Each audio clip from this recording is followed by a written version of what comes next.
Hello dear student. जो हम लोगों का सीरीज चल रहा है, उस सीरीज में आज हम लोग करने वाले हैं पर्यावरण। तो पर्यावरण में जो है हमारा अच्छा क्वेश्चन पूछे जाते हैं। इंस्टीट्यूट ड्राइंग से बेसिक वेटेज है पर्यावरण का। ठीक है, तो शुरू करते हैं। देखो, अगर पर्यावरण को डीपली अध्ययन किया जाए तो ये बेसिकली बहुत बड़ा टॉपिक, बहुत बड़ा बुक ही है। ठीक है, आप लोगों को सिर्फ बेसिक इंफॉर्मेशन लेना है। ठीक है, और क्वेश्चन के थ्रू सारा डिस्कस कर लेना है। वैसे मैंने बहुत सारी चीजें इसमें से ऐड किए हैं जो कि हम स्पीड में जानते हैं, थ्योरी पढ़ते हैं, समझते हुए पढ़ते हैं, और हम अपना बेस मजबूत कर रहे हैं अभी। ठीक, हम लोगों का टारगेट जो है। तो शुरू करते हैं। एनवायरमेंट एजुकेशन, देखो ये सब इंफॉर्मेशन है तो यही फॉर्म में होगा। ठीक है, तो शुरू करते हैं। जिसको बेसिक नॉलेज पता है वो स्किप कर सकते हैं, नहीं तो 2x में सुन सकते हैं। ठीक है, और जिसको नहीं पता है तो वो कॉपी में लिखेंगे और नोट करेंगे और समझेंगे। ठीक है, तो स्टार्ट करते हैं।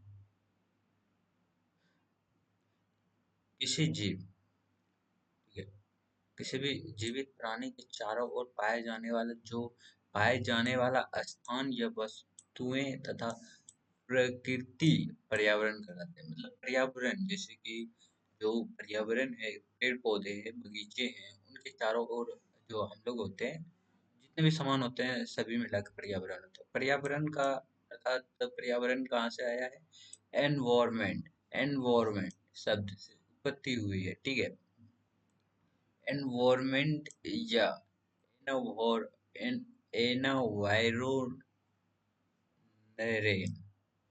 नरे, ठीक है, इसी से उत्पत्ति हुई है। तो यहाँ से क्वेश्चन नहीं बन सकते हैं। ठीक है, ये सब बनेगा तो सब कोई अटैच कर सकता है, इसीलिए यहाँ से क्वेश्चन नहीं बनेंगे दोनों लाइन से। पर यहाँ से इम्पोर्टेंट है कि जो पर्यावरण का संरक्षण अधिनियम पहली बार जो है 1986 में आया था। ठीक है, पर्यावरण संरक्षण अधिनियम कब आया था? 1986 के अनुसार। ठीक है, पर्यावरण दिया है, पर्यावरण का एग्जाम्पल दिया है, मतलब पर्यावरण का डिफिनेशन दिया है। पर्यावरण किसी भी जीव जीव के ओरिजिनेशन के चारों ओर घिरा भौतिक अथवा जैविक दशाओं और उनके साथ अंतःक्रिया को हम लोग शामिल करते हैं पर्यावरण में। मतलब पर्यावरण जैविक और जैविक सारी चीजों को मिला के बोला जाता है। पर्यावरण प्राकृतिक तथा मानव निर्मित घटनाओं का मिश्र है, जो प्रकृति ने हमें दिया है और जो मानव ने किया है। ठीक है, दोनों को मिला के पर्यावरण कहलाता है। पर्यावरण शब्द का तात्पर्य होता है हमारे आसपास के चारों ओर वातावरण। ठीक है, जो पृथ्वी का जीवन चक्र संभव करता है पर्यावरण। ठीक है, पर्यावरण जैविक और जैविक घटनाओं का क्रियात्मक एवं सकारात्मक पर संबंध है। ठीक है, विश्व पर्यावरण दिवस 5 जून को मनाया जाता है। यहाँ पे बस एक ही क्वेश्चन इम्पोर्टेंट है और बाकी सब आपको समझाने के लिए बोला गया है। ठीक, तो आगे चलते हैं। ये इम्पोर्टेंट है, आपको इसको नोट करके इसको बना के रख लेना है। ठीक है, पर्यावरण के घटक, पर्यावरण के बेसिकली देखो कितने कितने घटक हो सकते हैं। एक होता है प्रकृति घटक, जो प्रकृति ने दिया। प्रकृति ने हमें क्या क्या दिया है? जल मंडल, ठीक है, स्थल मंडल यानी स्थल, वायु, ठीक है, और सजीव, ये प्रकृति के द्वारा घटक है। ठीक है, और देखो मानव, मानव ने क्या क्या बनाया? मानव ने रोड बनाया, मानव ने इमारतें बनाया, मानव ने स्मारक बनाया, उद्योग बनाया, पार्क बनाया।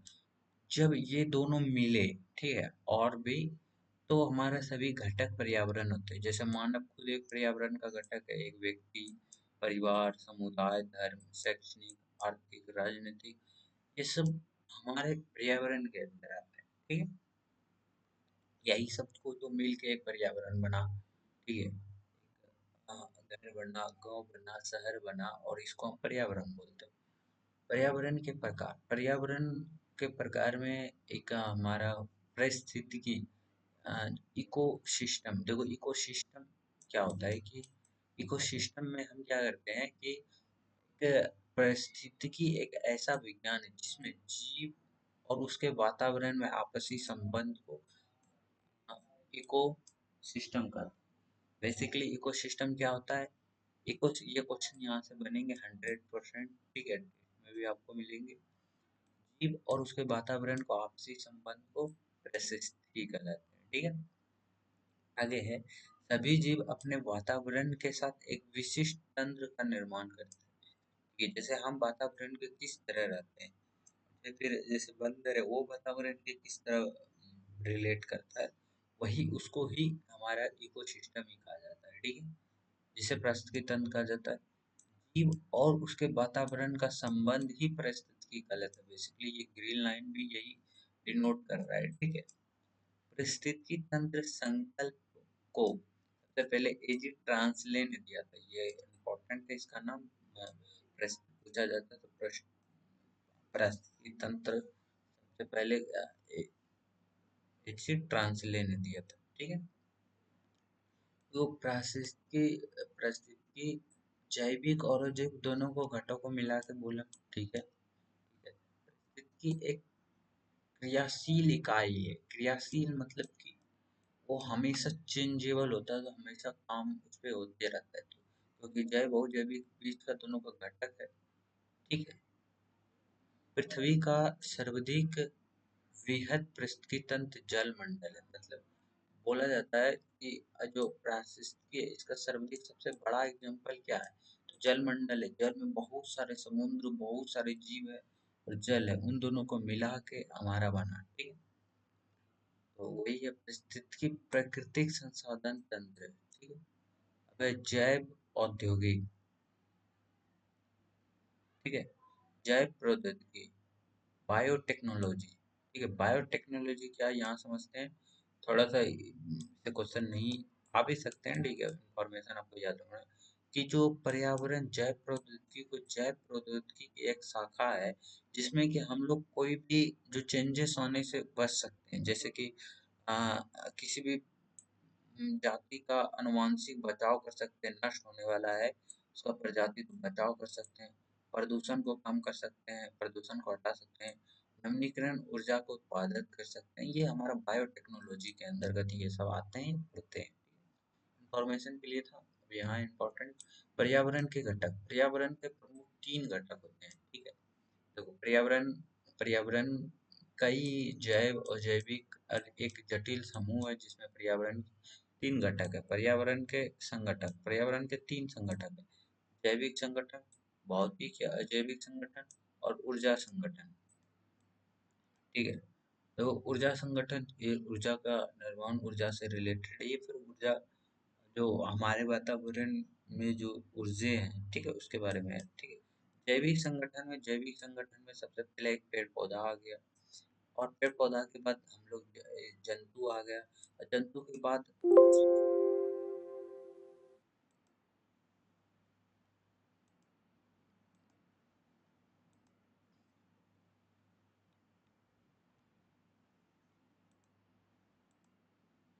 जंतु के बाद सूक्ष्म, देखो जैविक घटक अभी सबसे पहले पढ़ लेते हैं, नहीं तो कंफ्यूज हो जाओगे एक एक करके, ठीक है।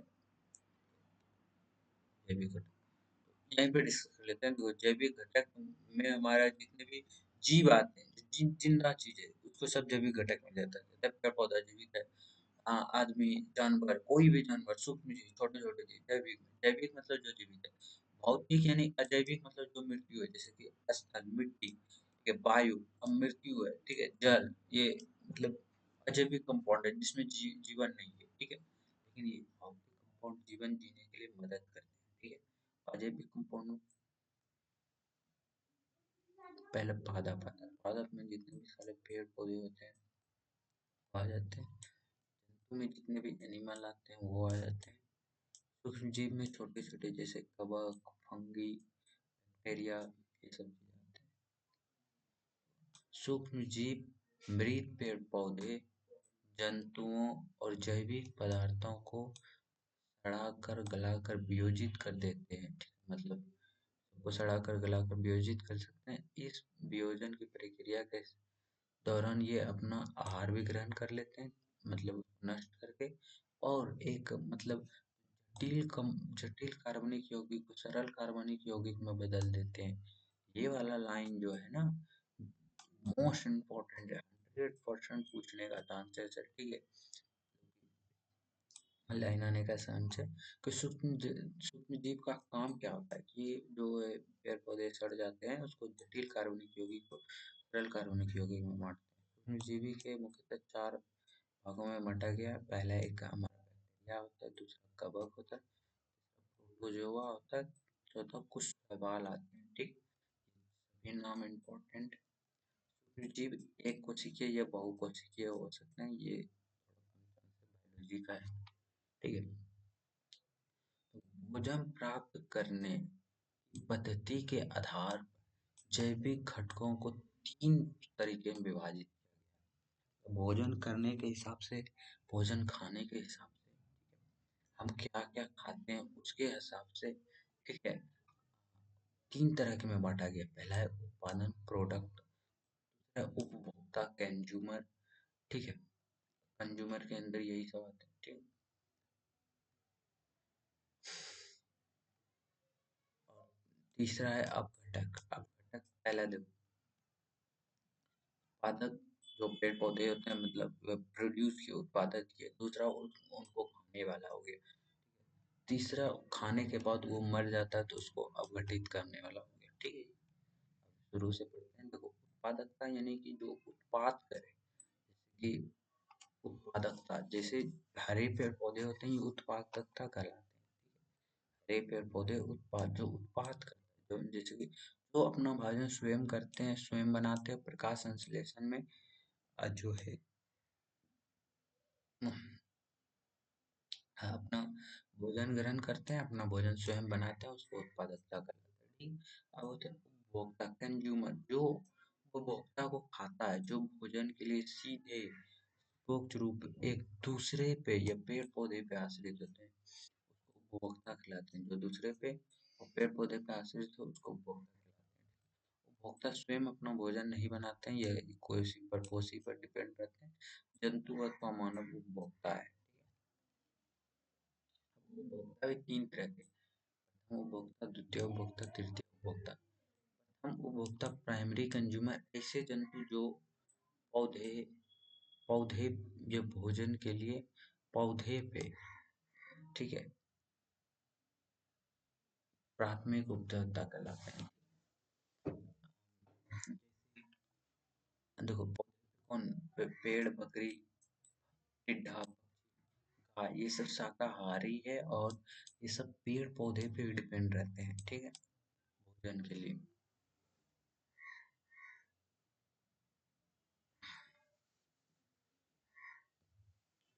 यहाँ है प्राथमिक उपभोक्ता, शाकाहारी के रूप में भी जाना जाता है, ठीक। तो जानते हैं द्वितीय उपभोक्ता में प्राथमिक, द्वितीय उपभोक्ता जो प्राथमिक उपभोक्ता को खाए, ठीक, जो प्राथमिक उपभोक्ता को खाए, ठीक है, वो द्वितीय, अपना द्वितीय पोषी स्तर में कहलाता है। ये प्राथमिक उपभोक्ता जैसे टिड्डा खाए, बकरी खाए, पक्षी खाए, गाय खाए, खरगोश खाए, इस सबको कौन खाता है, जो द्वितीय उपभोक्ता। द्वितीय उपभोक्ता जैसे मेंढक खा लेगा, भेड़िया खा लेगा, मछलियाँ खा लेगी, कुछ कीट पतंगे खा लेगी, ठीक है? ये सब दूसरे उपभोक्ता में आते हैं, ठीक है। दूसरे उपभोक्ता मांसाहारी भी होते हैं क्योंकि ये लोग को खा लेते हैं। तृतीय उपभोक्ता, तृतीय उपभोक्ता जो कि द्वितीय उपभोक्ता को भी खाए, जो द्वितीय उपभोक्ता को खाए या प्रथम उपभोक्ता को भी खा ले, ठीक है। जैसे देखो मांसाहारी जंतु, जो अन्य मांसाहारी जंतु ये द्वितीय उपभोक्ता को खाए वो तृतीय उपभोक्ता मांसाहारी कहलाते हैं। शीर्ष मांसाहारी, ये मांसाहारी जो ये मांसाहारी होते हैं लेकिन ये शीर्ष मांसाहारी सबसे ऊपर होते हैं, मांसाहारी को भी खाते हैं, ठीक है। यही था। अब देखो हम लोग क्या पढ़े, पहले उत्पाद पढ़े, उत्पाद से प्राथमिक उपभोक्ता, प्राथमिक उपभोक्ता के बाद द्वितीय उपभोक्ता, द्वितीय उपभोक्ता के बाद तृतीय उपभोक्ता, ठीक है। ये लेयर है, ट्रॉफी लेयर है, ठीक है। और इसी के तरह ऊर्जा का प्रवाह होता है, ठीक है, लैंडमान के नियम के अनुसार, ठीक है। इस उत्पादकता को इस प्रथम कोशीय स्तर कहते हैं। मोस्ट इम्पोर्टेंट क्वेश्चन, 5 स्टार दे दो, ठीक है, यही पे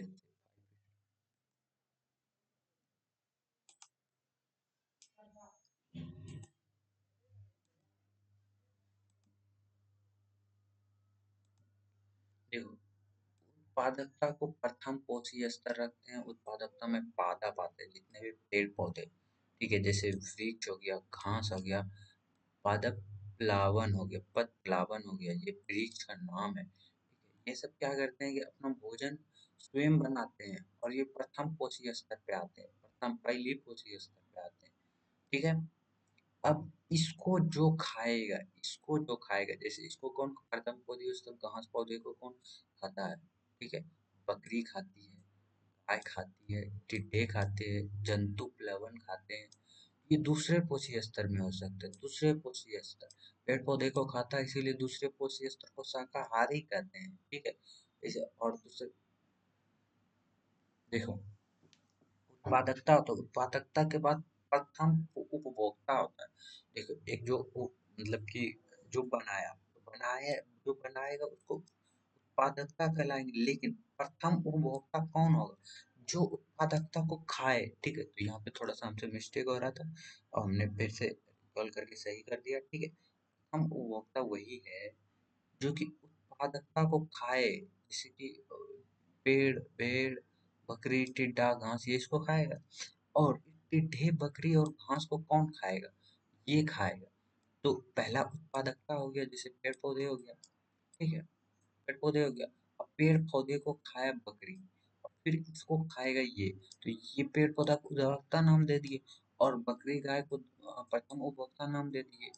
ठीक है, और जो गाय, टिड्डे, जंतु बकरी को खाएगा, द्वितीय उपभोक्ता बोल देंगे। ठीक है, उसी तरह आगे बढ़े, वही बता रहे थे। तो द्वितीय उपभोक्ता क्या है? द्वितीय उपभोक्ता तीसरा पोषी स्तर पे आते हैं। ठीक है, जो कि पेड़, पक्षी, भेड़, मछलियाँ। ठीक है, फिर उसके ऊपर हो जाएगा तृतीय उपभोक्ता, जो कि चतुर्थ पोषी स्तर पे आते हैं, इसमें मनुष्य आते हैं। ठीक है, मैं एक बार फिर से इसको रिकॉल कराऊंगा। ठीक है, क्योंकि ये इतना इम्पोर्टेंट है कि यहाँ से क्वेश्चन आएंगे हर सेट में, एक क्वेश्चन, दो क्वेश्चन सिर्फ इसी स्लाइड। मैं हाईलाइटर यूज करता हूँ। पहले जो प्रथम प्रथम पोषी स्तर है, इसका नाम प्रथम पोषी स्तर नाम दिया। और इसके बाद जो है द्वितीय पोषी स्तर। ठीक है, इसके बाद जो है तृतीय पोषी स्तर, उसके बाद जो है चतुर्थ पोषी स्तर। मतलब ये एक पोषी स्तर, दूसरा पोषी स्तर, तीसरा पोषी स्तर, चौथा पोषी स्तर, मतलब एक स्तर। प्रथम पोषी स्तर में उत्पादकता आता है, मतलब जो उत्पाद करता है, जैसे घास, वृक्ष, पेड़। ठीक है, दूसरा अवस्था जो इसको खाता है, वो दूसरे पोषी स्तर में होता है, शाकाहारी कहलाता है। लेकिन ये शाकाहारी प्रथम उपभोक्ता कहलाता है। ये अध्ययन करना है, जैसे टिड्डे, बकरी, गाय। ठीक है, अब इसको जो खाएगा वो तृतीय पोषी स्तर पे आएगा, लेकिन ये द्वितीय उपभोक्ता कहलाएगा। इसको जो खाएगा चतुर्थ उच्च मांसाहारी, ये तृतीय उपभोक्ता होता है, ये मनुष्य से। ये बात आपको याद रखनी है। ठीक है, तो यही था। इससे बहुत क्वेश्चन आते हैं।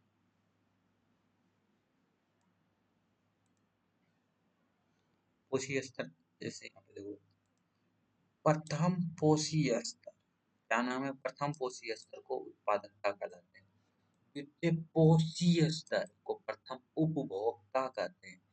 तृतीय पोषी स्तर द्वितीय उपभोक्ता कहलाते हैं। चतुर्थ पोषी स्तर को तृतीय उपभोक्ता कहलाते हैं। Alright, done. आगे चलते हैं। अब अपघटन क्या होता है कि जो भी सूक्ष्म जीव होते हैं, वो क्या करते हैं कि विभिन्न श्रेणी पेड़ पौधा जितने मृत शरीर को अपघटित कर देते हैं। अपघटन, अपघटन कौन कौन करते हैं? कवक और जीवाणु, ये दोनों अपघटन करते हैं। फिर यही चीज को यहाँ लिखा है कि जो मृत शरीर में मौजूद जटिल कार्बनिक को सरल कार्बनिक में अपघटित कर देता है, ये पेड़ पौधे पुनः इससे पेड़ पौधे प्रयोग कर लेते हैं, तो ये चक्र चलते रहता है। मरीज जीव पर निर्भर करते हैं, अपघटन कहलाते हैं। ना अपघटन ना हो तो पृथ्वी पर मृत जीवों का अवशिष्ट पादपों का ढेर लग जाएगा। ठीक है, यहाँ पे कुछ इंफॉर्मेशन है। पारिस्थितिकी तंत्र में कुछ ऐसे जीव भी होते हैं जो अपना भोजन पौधे, शाकाहारी, मांसाहारी सभी से प्राप्त कर लेते हैं। फॉर एग्जाम्पल मनुष्य। ठीक है, सर्वाहारी, सर्व। ठीक है। देखो फूड चेन क्या होता है? फूड चेन होता है कि उत्पादकता जो प्रोडक्ट होता है खाद के रूप में पुनः संचयित हो जाता है। जैसे कि उदाहरण के लिए घास था, घास उत्पन्न हुआ, घास को टिड्डा खाया, ये प्राथमिक उपभोक्ता, टिड्डा को मेढक खाया, मेढक द्वितीय उपभोक्ता, इसको सांप खाया तृतीय उपभोक्ता, इसको चील बाज खाया चतुर्थ उपभोक्ता। फिर ये मरेगा, मरने के बाद इसको सूक्ष्म जीव खाएंगे या अपघटित होंगे, फिर ये घास बनेगा, घास से पुनः ये चक्र चलता रहेगा। इसको फूड चेन। ठीक है। अब देखो, अब स्पीड में कुछ फैक्ट कर लेते हैं, जैसे स्थल मंडल क्या होता है इसके बारे में जानते हैं। स्थल मंडल क्या होता है? जो स्थल है, लैंड है, उसमें स्थल मंडल में आते हैं, तो पढ़ने का जरूरत नहीं है, लेकिन फिर भी एक बार देख लो, जैसे कि इस पे पठार, मैदान, घाटी, ये सब आते हैं। ठीक है। इन्फॉर्मेशन है, बच्चे से पढ़ते आ रहे हैं। जैसे जल मंडल, जल मंडल में जो जल आते हैं, नदी, झील, समुद्र, स्मारक, इस पृथ्वी पर 71% जल है, 29% स्थान है।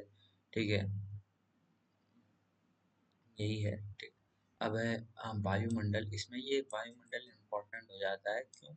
क्योंकि वायुमंडल जो है, वायुमंडल में लगभग जो कुछ गैसेस होते हैं, जैसे 78% नाइट्रोजन होता है, परसेंटेज में 21% ऑक्सीजन होता है, 1% अन्य गैस होता है। ये तीन ही चीज होता है, 78 नाइट्रोजन हो गया, 21 ऑक्सीजन और 1% अन्य गैसेस। अन्य गैसेस में हमारा, हाँ, ये कुछ आ जाते हैं, जैसे कि प्रदूषण में एक हमारा होता है कार्बन, कार्बन डाइऑक्साइड 0.03, आर्गन आ जाता है 0.93।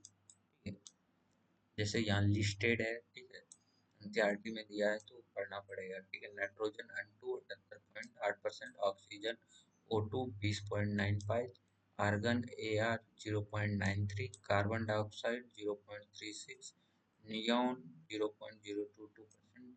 ठीक है, तो हीलियम 0.005। तो ये यहाँ तक याद रखना है, और इसका सीरियल याद रख लेना कोई ट्रिक से, यूट्यूब से देख। वायुमंडल में कुछ पार्ट होते हैं, जैसे क्षोभ मंडल, सत्ताप मंडल, मध्य मंडल, वायुमंडल और बहिर्मंडल। ट्रोपो, क्षोभ मंडल को ट्रोपोस्फेयर बोलते हैं, सत्ताप मंडल को स्ट्रोस्फोप बोलते हैं, मध्य मंडल को मियोस्कोप और वायुमंडल को थर्मोस्फेयर। ठीक। देखो यहाँ पे दर्शाया गया है कि ये हमारा 0 किलोमीटर है, ये 10 किलोमीटर है, ये 50 किलोमीटर है, ये 80 किलोमीटर है, ये 400 किलोमीटर है। 0 से 10 किलोमीटर जिसमें हम लोग आते हैं, क्षोभ मंडल बोला जाता है। ठीक है, ट्रोपोस्फेयर। और 10 किलो पहले 0 से 10, ठीक है, पहले 10 किलोमीटर, फिर डायरेक्ट 40 बढ़ेगा। ठीक है, 50, इसमें समताप मंडल होता है। ठीक है, 10 के बाद 40 बढ़ा, और फिर 30 बढ़ेगा। ठीक है, 30 बढ़ेगा, इससे समताप मंडल के बाद आ जाता है, समताप मंडल के बाद होता है मध्य मंडल, जो बीच में होता है। ठीक है, और क्योंकि इसके ऊपर दो लेयर, इसके ऊपर दो लेयर, तो ये बीच में लेयर आ जाता है मध्य मंडल, इसीलिए नाम दिया है। इसके बाद बाह्य वायुमंडल और बहिर। ठीक है, ये हो जाता है। तो क्षोभ मंडल में क्या क्या आता है? क्षोभ मंडल जो है औसत ऊंचाई 13 किलोमीटर होता है, मतलब 10 किलोमीटर तक एरिया तक क्षोभ मंडल आते हैं। ठीक है, यहाँ पे देख सकते हो, यहाँ यहाँ से यहाँ क्षोभ मंडल आते हैं। ठीक है, सौरमंडल की उपस्थिति वायुमंडल, पेड़ पौधा, सांस लेना संभव है। ठीक है, इसमें वर्षा, कुहारा, अन वर्षा सौरमंडल के अंदर होता है। ठीक है?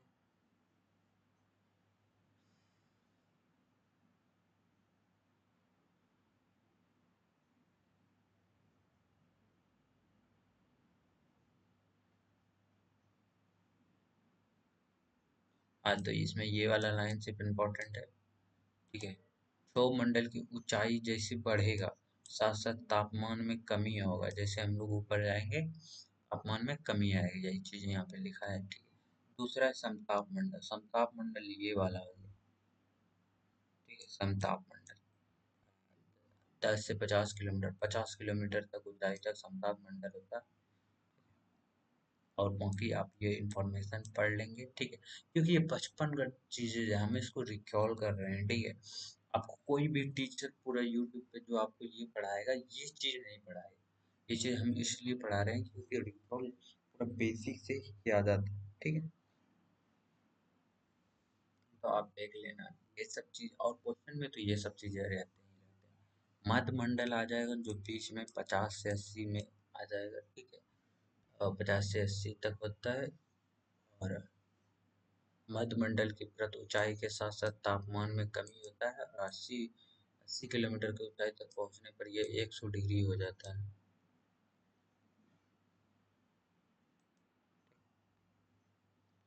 और बहिर्मंडल के बाद इन्होंने कहा है जो 80 से 400 किलोमीटर तक होता है। ये जो किलोमीटर बोल रहे हैं ये इम्पोर्टेंट है, ठीक है, इसीलिए उसको बता रहे हैं। और वायुमंडल जो इसमें हमारा वायुमंडल में हल्की गैसेस होते हैं जैसे हीलियम, हाइड्रोजन, बहिर्मंडल, आंतरिक इसमें पाए जाते हैं, ठीक है। वो था, ठीक है। अब ये यहाँ से इम्पोर्टेंट आ जाता है। एक आता है जैविक मंडल और जीवन मंडल। जैव मंडल और जीव मंडल, ठीक है। तो जीव मंडल को वायुमंडल, स्थल मंडल, जल मंडल, जहाँ तीनों मिलते हैं उसी को बोलते हैं जैव मंडल, और यही जीवन संभव है, ठीक है। जैव मंडल के बाहर जीवन संभव नहीं है, ठीक है। मतलब इसी पे जीवन संभव है। ये वाला फिगर मोस्ट इम्पोर्टेंट आपको याद रखना है, ठीक है। पादप तथा जीव जंतु मिलाकर जैव मंडल और सजीव सागर का निर्माण करते हैं। पृथ्वी पर समस्त अजीब विद्यमान इसी जैव मंडल में होता है, इसी जगह सभी विद्यमान होते हैं। तो ये था हमारा इसका इंफॉर्मेशन, ये इंफॉर्मेशन कवर कर ली, ठीक है। अब हम करेंगे जो अंतर्राष्ट्रीय संगठन है, बड़े बड़े संगठन है और अंतर्राष्ट्रीय सम्मेलन हुआ है। तो संगठन से पहले हम लोग ये वाला से पहले ये वाला से पहले हम लोग अंतर्राष्ट्रीय संगठन और सम्मेलन पढ़ेंगे। बेसिकली सम्मेलन पढ़ेंगे और संगठन पढ़ेंगे, ठीक है। तो मैं इससे पहले वही पढ़ूंगा, ठीक है, उसके बाद इसको डिस्कस करूंगा। पर्यावरण से संबंधित भारत भारत में आंदोलन, ये आंदोलन है, आंदोलन को भी बाद में पहले मैं ये पढ़ूंगा, ठीक है। अंतर्राष्ट्रीय पर्यावरण सम्मेलन व संधियां, क्या क्या सम्मेलन हुए या क्या क्या संधियां हुई, ठीक है। पहला संधि हुआ था, ठीक है, अंतर्राष्ट्रीय मानव पर्यावरण सम्मेलन, ठीक है। सम स्टॉकहोम सम्मेलन पर्यावरण का मैग्ना कार्टा, स्टॉकहोम सम्मेलन को नाम से दर्जा दिया गया। मोस्ट इम्पोर्टेंट है।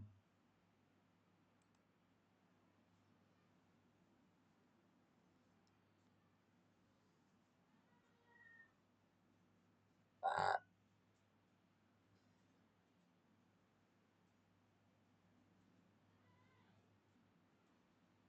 ये पहला है स्टॉकहोम सम्मेलन।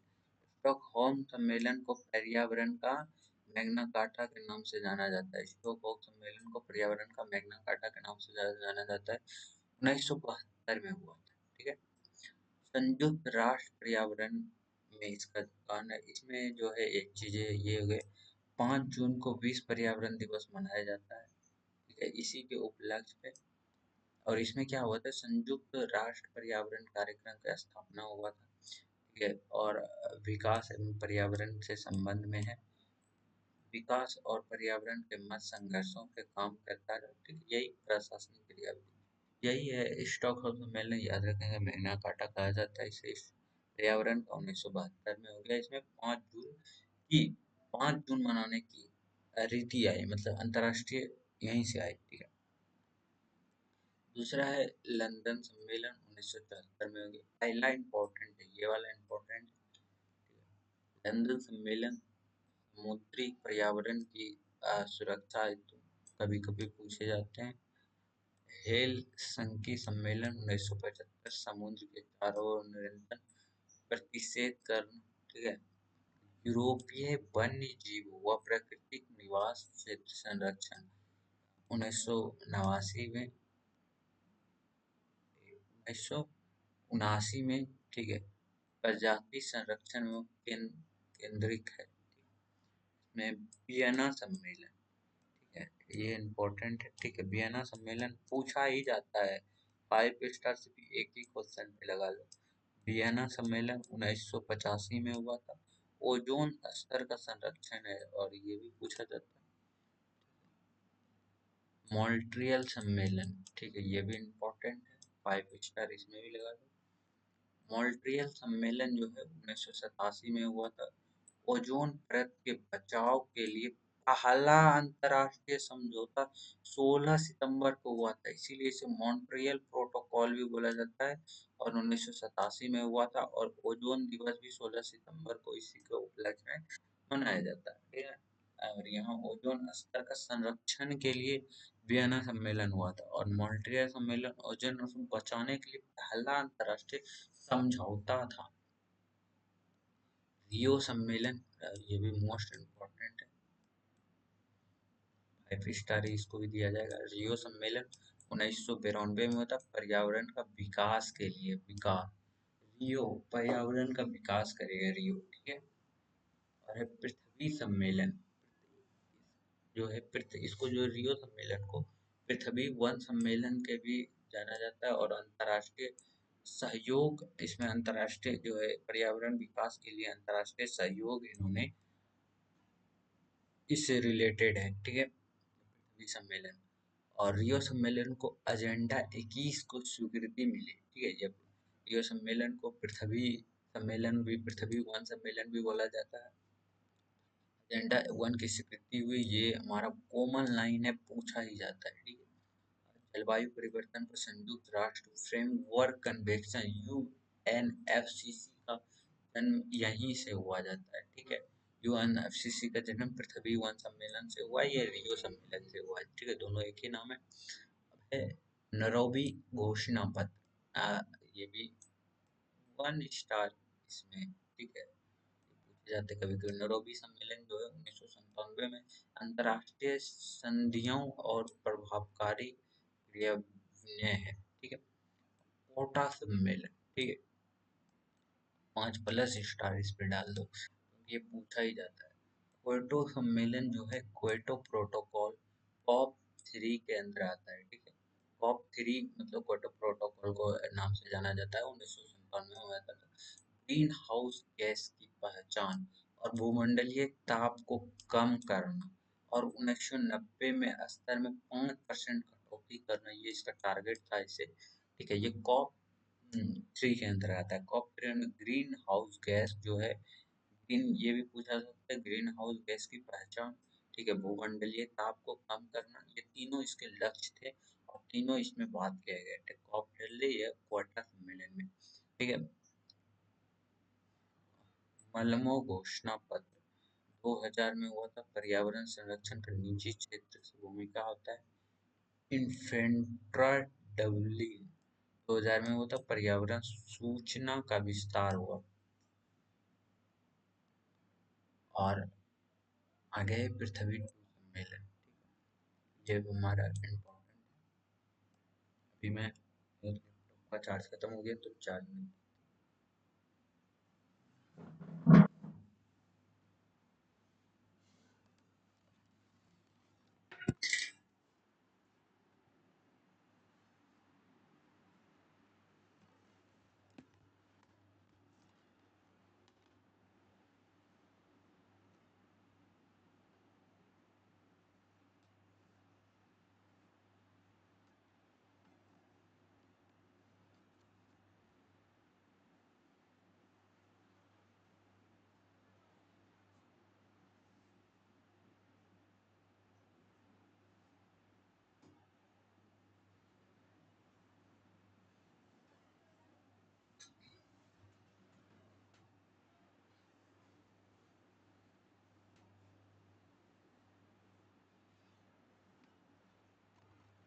आगे वाला जो सम्मेलन है वो है पृथ्वी 2 सम्मेलन, जोहान्सबर्ग सम्मेलन होता है। इसको रियो सम्मेलन भी जाना जाता है। रियो सम्मेलन प्लस जो है 10 सम्मेलन, रियो प्लस 10 सम्मेलन, ठीक है, पृथ्वी 2 सम्मेलन के नाम से जाना जाता है।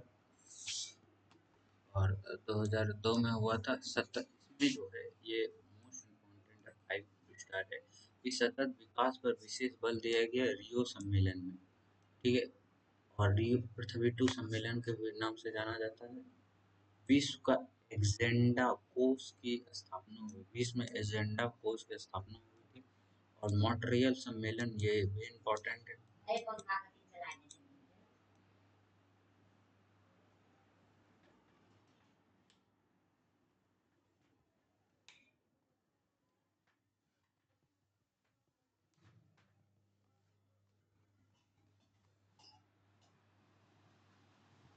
मॉन्ट्रियल सम्मेलन 2005 में हुआ था।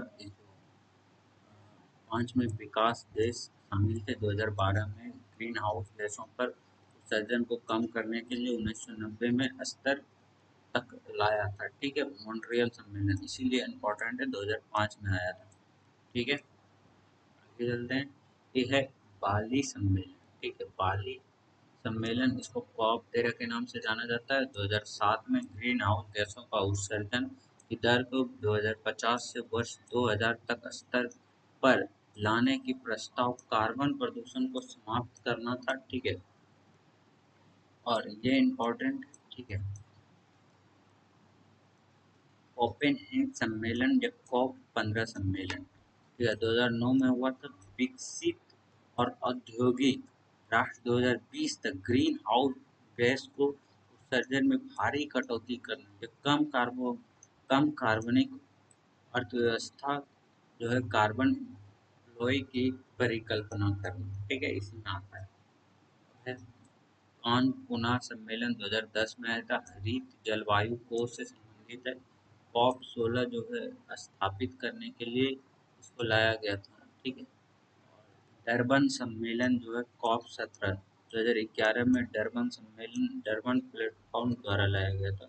ठीक है। इसमें भी ग्रीन क्लाइमेट फंड की संकल्पना हुई थी।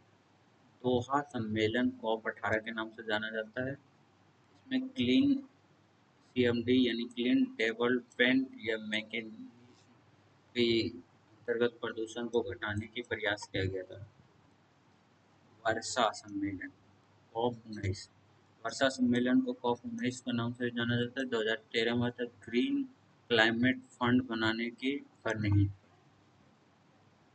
लीना सम्मेलन 2014 को 2070 में ग्रीन हाउस गैस के उत्सर्जन को समाप्त करना, 20वें देश की जो स्वीकार करना। पेरिस सम्मेलन, ठीक है, ये इम्पोर्टेंट है, 2015 में हुआ था। ग्रीन तकनीक का प्रयोग पर स्वीकृति मिली थी।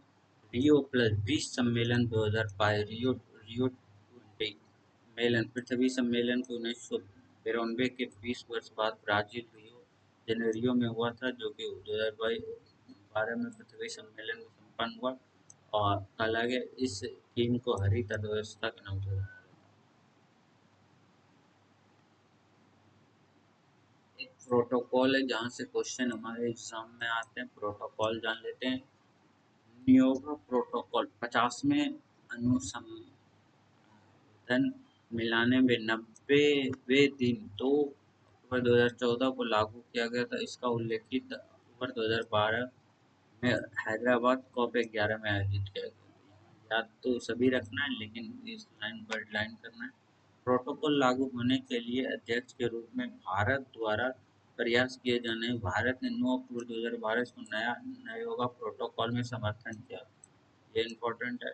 नयोगा प्रोटोकॉल लागू होने के जैव विविधता पर भी यह समझता पर प्रौद्योगिक व्यापारिक प्रभाव प्राप्त हो। भारत ने जेनेटिक संसाधनों और उनसे जुड़े पारंपरिक ज्ञान को चारों ओर स्वीकार रहा है, इसे पेटेंट कर रहा है।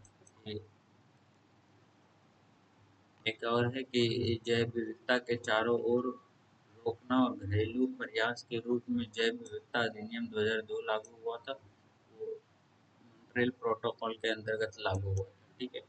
और मॉन्ट्रियल प्रोटोकॉल के अंतर्गत संयुक्त राष्ट्र महासभा के 2023 को जैव विविधता अंतर्राष्ट्रीय वर्ष 2022 के दशक को संयुक्त राष्ट्र जैव विविधता दशक घोषणा की गई है। ठीक है, तो यही था हमारा इसके। और एक और है, मतलब एक ही ये लास्ट है, पेरिस समझौता हुआ था। फ्रांस की राजधानी पेरिस में 30 नवंबर 11 11 दिसंबर 2025 को यह सम्मेलन हुआ था। जलवायु परिवर्तन से संबंधित 196 राष्ट्रों ने इसमें शामिल हुआ था। इसमें ग्रीन हाउस प्रभाव से रिलेटेड है, बायोफ्यूल से रिलेटेड है और ग्रीन तकनीक से रिलेटेड है और ठीक है यही सब से रिलेटेड है। तो यही सब चीज़ था। अब चल देख लेते हैं एक, पहले ये देख लेते हैं कि भारत भारत संरक्षण से संबंधित भारत में कितने कितने आंदोलन हुए।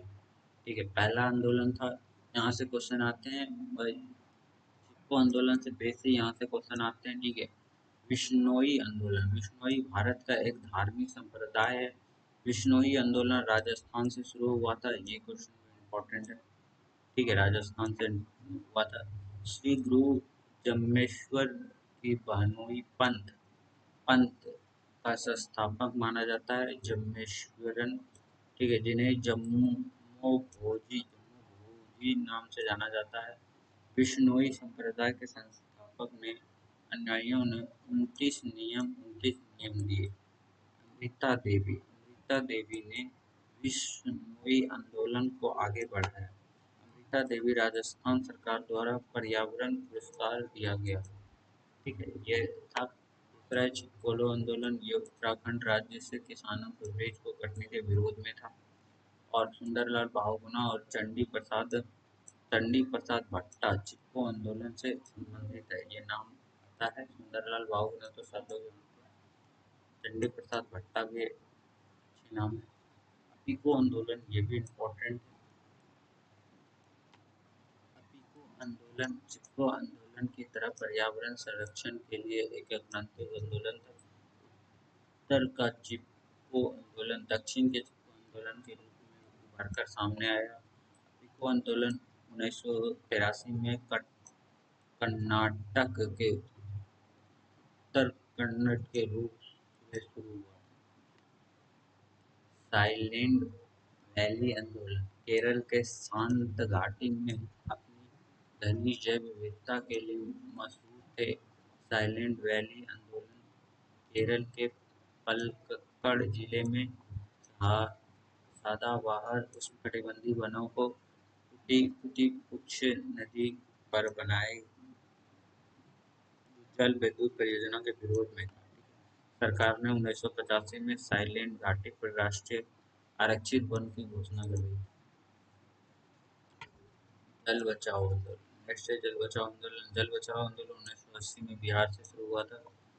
1980 में बिहार सरकार ने जंगलों को मूल्यवान सागौन के पेड़ को जो है जंगल में बदलने की योजना से, इसी योजना के विरोध में जो बिहार के सभी आदिवासी लीने एकजुट हुए थे इन्हें अपने जंगल को बचाने से रोकने के लिए। नर्मदा बचाओ आंदोलन, नर्मदा बचाओ आंदोलन के अंतर्गत नर्मदा बचाओ नदी से ऊपर संबंधित बहुउद्देशीय बांध परियोजना को रोक लगाया था इस पे। ठीक है, नर्मदा बचाओ आंदोलन में नेतृत्व बाबा आमटे राव और उमेश वाटर से रिलेटेड है। आगे है कुछ आंदोलन।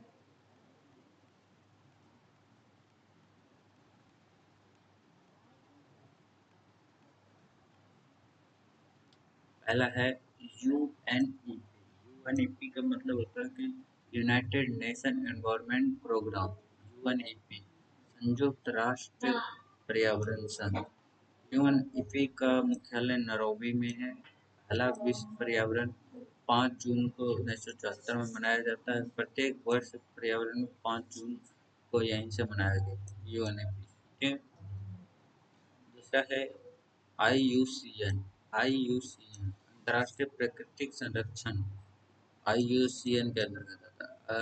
अंतर्राष्ट्रीय प्राकृतिक संरक्षण विश्व का सबसे बड़ा और पुराना वैश्विक पर्यावरण नेटवर्क है। ठीक है, आईयूसीएन का मुख्यालय जो है ग्लाउंड स्विट्जरलैंड में। और आईयूसीएन की स्थापना अक्टूबर 1948 में हुई। आईयूसीएन संयुक्त राष्ट्र संघ का अंग नहीं है, इम्पोर्टेंट है। आईयूसीएन समग्र जीव जंतुओं की एक सूची है जो रेड डाटा बुक जारी करता है। रेड डाटा बुक कौन जारी करता है? आईयूसीएन, बहुत इम्पोर्टेंट है। दूसरा है WWF, वर्ल्ड वाइड फंड, जो 1961 में स्थापना हुई थी, ब्लाउन स्विट्जरलैंड में है। WWF विश्व का सबसे बड़ा गणतंत्र संगठन है जो पर्यावरण संरक्षण, शोध एवं पुनः स्थापना के लिए है। ठीक है। दूसरा है CITES, कि हमारा वन्य जीवों की, वनस्पतियों को लुप्त प्रभाव जाती अंतर्राष्ट्रीय पर्यावरण को कन्वेंशन करता है। ठीक है। इसमें वो साजी है जो कि लुप्त होते हैं। ठीक है। 1976 में शामिल किया गया। दूसरा है प्रवासी जंगल परियोजना संरक्षण सम्मेलन, सम्मेलन को बोना सम्मेलन के नाम से भी जाना, बोना कन्वेंशन भी कहते हैं। दूसरा है CAWT, यह जो है उत्पादन में मांग को कम करता है। ITTO, ये उष्णकटिबंधों को संरक्षण और सतत प्रबंधन के लिए है। ठीक है। और UNFF, ठीक है, UNFF United nation forum on rain, ठीक है, ये जो है वन का संरक्षण, प्रावधान और सतत विकास को बढ़ावा देता है। और TRAFIIC जो है, ये का मुख्यालय यहाँ है। ठीक है। कैम्ब्रिज, और ये जो है अपनी विशिष्ट जो है ट्रै ट्रैफिक, वन्य जीव व पौधे के व्यापार से संबंधित है। ठीक है। दूसरा है WNO अंतर्राष्ट्रीय प्राकृतिक संगठन है। इसका उद्देश्य है कि ऊर्जा और जलवायु के संरक्षण और सतत विकास करना। WRI जो है, ये बदलते पर्यावरण की धारणीय विकास से जुड़ा है। ठीक है। तो वह उससे कुछ रिलेटेड है। ठीक है। मैं जो इम्पोर्टेंट होता है उसको करा देता हूँ। ये इम्पोर्टेंट है। अंतर्राष्ट्रीय आर्द्र भूमि वेटलैंड डेट है। ये अंतर्राष्ट्रीय आर्द्र भूमि का मुख्यालय, अंतर्राष्ट्रीय आर्द्र भूमि मुख्यालय नीदरलैंड में है।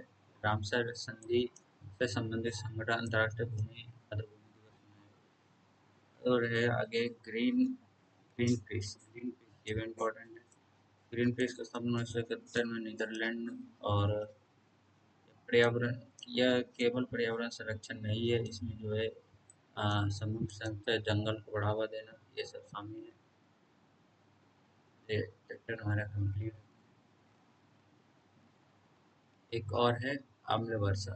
ठीक है। ये 5 स्टार है, यहाँ से क्वेश्चन लास्ट है। अम्ल वर्षा क्या होता है कि इसमें अम्ल वर्षा का ट्रिक से याद कर लेंगे। इसमें हमारा इंक्लूडेड होता है सल्फर डाइऑक्साइड, और मतलब तथा नाइट्रोजन डाइऑक्साइड। वायु प्रदूषण में उपस्थित जलवाष्प भी इसमें हमारा इंक्लूडेड होता है, और क्रिया करने से क्रमशः सल्फर डाइऑक्साइड और नाइट्रोजन डाइऑक्साइड, ठीक है, इसमें शामिल होता है। अम्लीय वर्षा पृथ्वी पर बरसकर इसमें अम्ल वर्षा होता है जो कि हानिकारक होता है। अम्ल वर्षा का pH 1 5.6 से कम होता है। ये वस्तु का अम्ल विभिन्न मानवीय क्रियाकलाप उत्पादों को शामिल करता है। वायुमंडल में सल्फर और नाइट्रोजन ऑक्साइड उत्सर्जन से प्रकृति और मानव शरीर दोनों द्वारा स्रावित किया जाता है। यह है अम्ल वर्षा सहित जल के साथ बाहर नदी तथा झील में पहुंच जाते हैं और जलीय पारितंत्र, पौधे, जंतुओं को प्रभावित करते हैं। अम्ल वर्षा के कारण पाइपों का संरक्षण के कारण लोहे, तांबा, लेड आदि धातुएं घुलकर पेयजल में पहुंच जाते हैं, जो अनेक प्रकार के रोग उत्पन्न करते हैं। अम्ल वर्षा ये भवनों को हानि पहुंचाता है, स्मारकों को हानि पहुंचाता है। ठीक। यह ऐतिहासिक इमारतों अम्ल को वर्षा से दुष्प्रभावित करता है। वायुमंडल में सल्फर डाइऑक्साइड और नाइट्रोजन डाइऑक्साइड उत्सर्जन को कम करने के लिए अम्ल वर्षा कम किया जाना चाहिए। ये सारे लाइन इम्पोर्टेंट, ये हमारा एंड हो जाता है। बेसिकली इस चैप्टर में भी आप कितना पढ़े, इस चैप्टर एंड नहीं आता है, कुछ ना कुछ छूट ही जाता है। तो मोस्ट इम्पोर्टेंट है एग्जाम ओरिएंटेड चीज़ें पढ़ें। ये थ्योरी था, यहाँ से आपका थ्योरी से क्वेश्चन, थ्योरी से ही सारे क्वेश्चन बनते हैं। में है कि आप ऑब्जेक्टिव ज़्यादा से ज़्यादा लगा करेंगे